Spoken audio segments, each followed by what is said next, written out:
To live in Singapore comfortably as a foreigner, you need to make decent amount of money. We chose Singapore intentionally. Max shares how expensive to live in Singapore as a family, but he still chose to live here. The Chinese, Malay, Indian is just a great mix. If you move to the UK culture is so strong, it will be pushing you to become British. In Singapore, it's not like that. He also shares his tips setting up a business in Singapore and how his social circle challenges are living abroad. I'm Koala, also a big fan of Singapore, super intrigued to hear more about Max's story.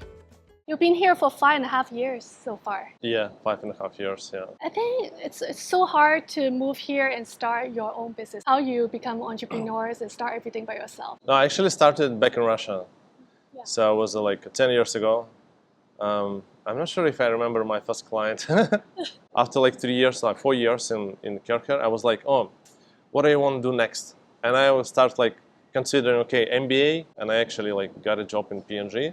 But then after 3 years, I was like, yeah, no, I really want to do something like something on my own. Since then, so in 2014, I left P&G, and I cannot imagine myself go back to the corporate. For me, it's like so far away now. I cannot imagine myself like being a part of the corporation. Do you have any tips for any foreigner want to move to Singapore to start their own business as maybe digital nomad or? I don't think Singapore is the right place to be a digital nomad. I love Singapore, but I don't think that's the right starting point.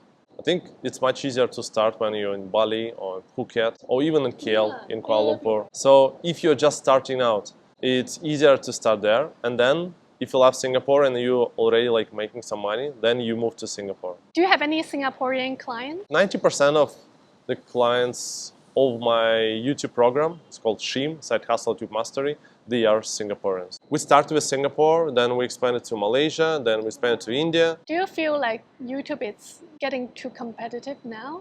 How to make it a better income source? It's video ideas and how to generate video ideas, YouTubeable video ideas, not just video, but YouTubeable. Like people want to watch title and the thumbnail and the content itself. So there are a lot of stuff to learn, but YouTube is about quality. Definitely, because it's longer, then people can stick around. You just have a new baby. Family life is getting busier for you too. How is it like growing a family in Singapore? Because as you know, my channel is all about solo living and I talk a lot about solitude. But for you, growing family in Singapore, how is it like? It's amazing. I mean, we live part of Russia. We lived in the US, state of Maine first, and then San Francisco second summer. Maine it was Maine and Seth like super different, like extremely different. I know. And also like I live in Ireland, in Dublin with family, and we stayed in Spain and in France. So I kind of can compare, and in Russia of course. Singapore is ideal with family. It's like just perfect. Though it's expensive, especially when your kids starting school, international school.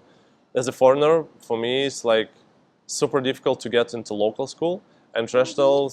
Oh, really? They have certain rule on like. Yeah. You're like last priority as a foreigner for local school. A local school is heavily subsidized, so if you're Singaporean, you pay like $20 a month or something. International school, like they just sent this morning, they send the updated fees with the increase. It's like 40K per year for one child. Wow. Yeah. So you have to target international school now. How much do you think like a family has to make in order to live comfortable life as a foreigner here? To live in Singapore comfortably as a foreigner, you need to make decent amount of money. Let's say 2 kids. If 2 kids go to school, 3-bedroom apartment, I would say maybe 20K for family per month. Yeah. 20K for a family per month. That's the cost, or that's the income? Cost. That's the cost. That's the budget. Then you have to save a little bit, right? So at least you need to pay maybe 30K.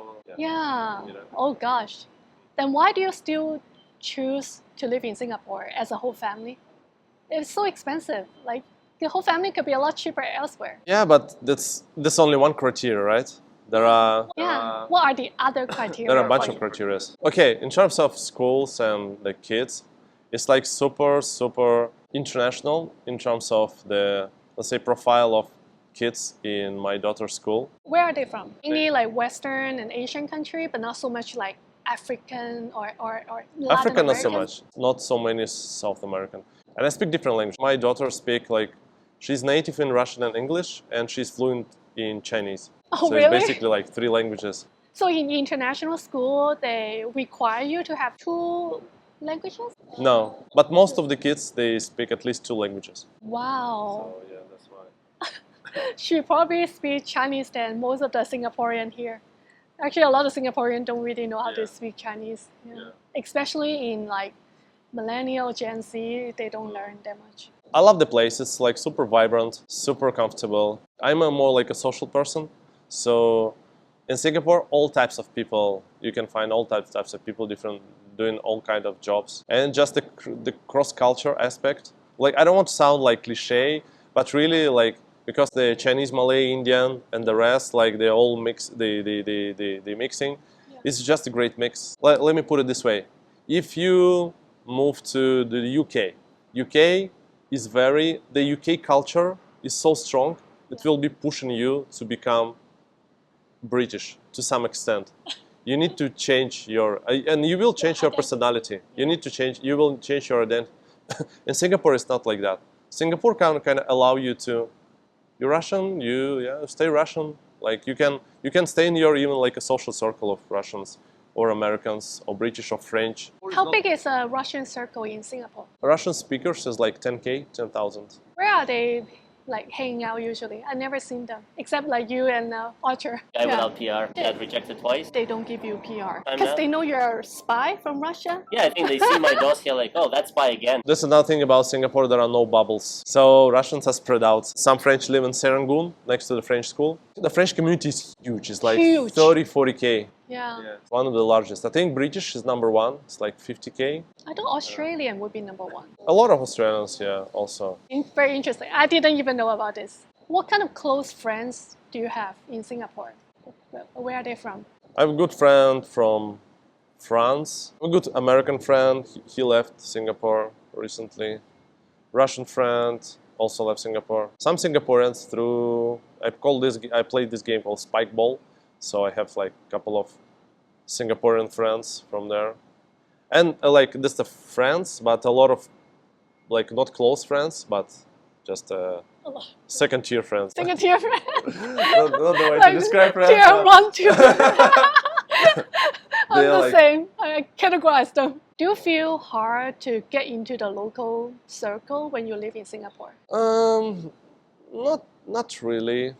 I mean, Singaporeans are pretty exposed to different nationalities, different countries. Maybe they don't care much because they see so many people that just go and leave at some, like come and leave at some point. Exactly. So they like, yeah, there are a lot of foreigners. But if you make an effort, I have actually, we have like family, they're Singaporeans. They became Singaporeans. They were like Filipina and Indian. So they became Singaporeans a few years ago. So our good friends also. So I don't think it's difficult. It depends on you. It depends on if you want to make friends, also local friends, you can definitely do it. Because I personally feel it's like, I have like friends, but they are mainly foreigners. Yeah. But more like foreigners, they would ask you to hang out. No, it's same. Yeah, it's easier for us as foreigners. It's easier to hang out with foreigners. It's just naturally easier, because let's say when you arrive to the country, you just have more common things to talk with foreigners, with other foreigners, than to locals. It's not about Singapore. It's just the nature of things. If you move to, like I chatted to this guy recently, he moved to London and he told me like most of his friends in London, they're not from London basically. They are also like from all over there, from different places. So I think it's just very natural. But with Singaporeans, in overall like Asians, I'm generalizing, but Asians are more reserved, so to say. So you need to make, let's say, more effort to make friends with Singaporeans. In the US, it's like easier. Like in Latin America, I guess it's easier. Just people are super open. Yeah. It's just then, if you really become friends, it's a different story, right? People are easygoing in the US, but to make friends, I think it's more or less the same in most of the places in the world. Like some people are more reserved, some people are more shy, some people more easygoing.